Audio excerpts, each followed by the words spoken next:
What would you do if a single act of kindness could rewrite your entire life? The rain came down in sheets, hammering the windshield of Jack Harper's battered pickup truck.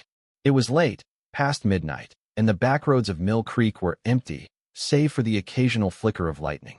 Jack, a 42-year-old mechanic with calloused hands and a heart heavier than his toolbox, was heading home after a double shift. His life was a treadmill of routine fix cars, pay bills, sleep, repeat. Dreams? Those had rusted away years ago, like the old Ford he couldn't afford to replace. Then he saw her, a figure hunched by the roadside, soaked to the bone, thumb raised in a half-hearted plea. Jack's first instinct was to keep driving. It was late, he was exhausted, and strangers could mean trouble.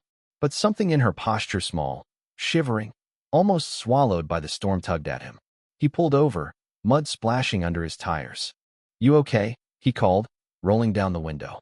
The woman, maybe in her late 20s, had dark hair plastered to her face and eyes that held a mix of gratitude and wariness. Her name, she said, was Clara. No last name, no explanation, just a quiet request for a ride to the next town. Jack hesitated, then nodded. "Hop in." The drive was quiet at first, the only sounds the rhythmic swipe of wipers and the low hum of the radio. Clara clutched a worn backpack, her fingers trembling. Jack didn't pry, but he offered her his jacket and the half-eaten granola bar from his glove compartment. She smiled faintly, and for a moment, the cab felt less cold. They talked small things, like the weather, the town's diner, the way rain made everything feel heavier. Clara's voice was soft but steady, hinting at a story she wasn't ready to share. Jack didn't push. He'd learned long ago that some burdens were private. When they reached the town's edge, Clara pointed to a dimly lit gas station. "Here's fine," she said. Before she left, she turned to him, her eyes searching his. "You didn't have to stop. Most wouldn't." "Thank you." Jack shrugged, mumbling something about it being no big deal.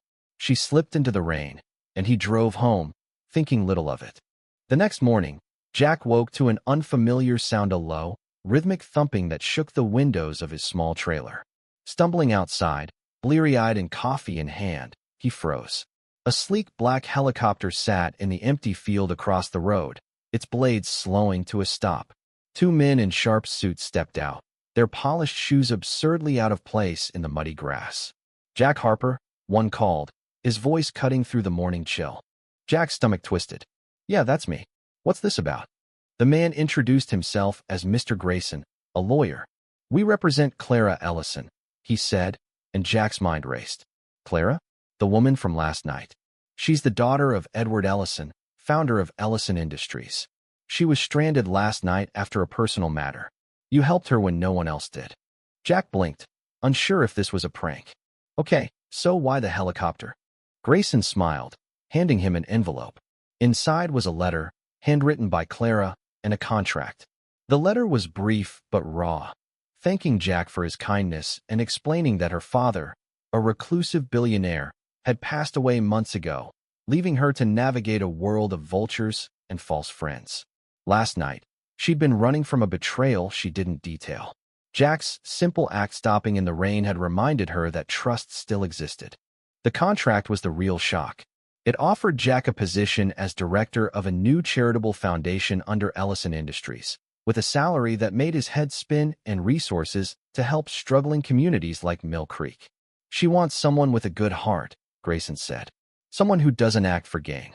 She thinks that's you." Jack's hands shook as he read the letter again. A twist came unbidden. Clara wasn't just a stranger. She'd grown up in Mill Creek, a fact she'd hidden last night. Her father had been the town's silent benefactor, funding the school Jack's daughter attended before she moved away. Clara's note mentioned a memory Jack, years ago, fixing her bike for free when she was a kid, too proud to admit her family's wealth.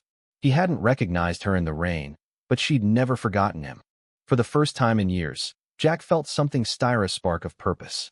He thought of his daughter, of the town's crumbling roads, of the people he could help. But doubt crept in. Was he ready for this? Could a man like him, who'd never led anything grander than a garage, take on such a role? He looked at the helicopter, then at the letter in his hand. Clara's words echoed. "You didn't have to stop." Most wouldn't. Jack took a deep breath, the weight of his choice settling in. He signed the contract, not for the money, but for the chance to prove her faith in him wasn't misplaced. As the helicopter lifted off, carrying Grayson and his partner away, Jack stood in the field, rain-soaked earth beneath his boots. The future was uncertain, vast, and terrifying, but for the first time in years, it felt like his. Indy.